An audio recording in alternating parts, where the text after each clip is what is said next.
आज मैं आपके लिए एक ऐसी रेमेडी लेके आई हूँ जिससे आपको बहुत फ़ायदा होगा बहुत और ये रेमेडी बहुत सर्दियों में बहुत इन होती है और इस रेमेडी जो बच्चा दूध नहीं पीता आप उसे ये रेमेडी बना के दे सकते हैं, वो बहुत शौक से पिएगा।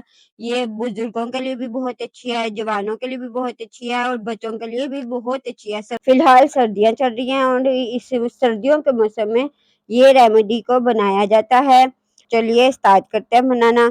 इस रेमेडी के लिए हमें चाहिए 1 अंडा। हमें चाहिए 2 कप दूध जिसमें हम डालेंगे 1 अंडा जी इसमें और हस्बे ज़रूरत अपने टेस्ट के मुताबिक आप डाल सकते हैं चीनी और मैंने 2 चम्मच चीनी इस्तेमाल किया। आप अपने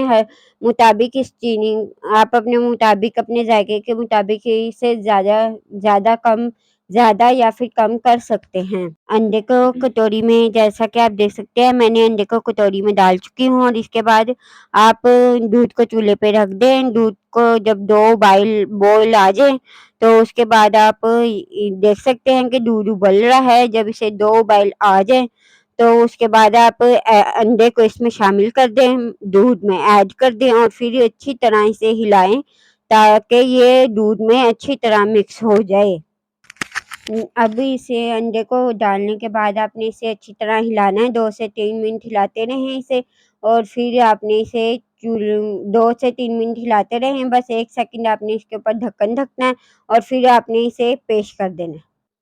जी, तो जैसा कि आप देख सकती हैं कि आपका ये अंडे में अगर आपकी ये दूध में अगर आपकी ये ऐसी गुठलियाँ बन जाए अंडे की तरह और अगर आपका बच्चा ये पसंद नहीं करता गुठलियाँ बनना, तो आप इसे अंडे को शुरू में आप फेंट भी सकती हैं, फेंट के भी डाल सकती हैं। आपने देखा है जब अक्सर ये जो बुजुर्ग लोग होते हैं वो इस अंडे को पसंद करते हैं कि जो ऐसी बड़े बड़े उनके पीसेस मुंह में आते हैं जब अंडे के, तो वो इन्हें पसंद करते हैं और ये आपका अब हो गया है अंडा तैयार, एग मिल्क तैयार हो चुका है।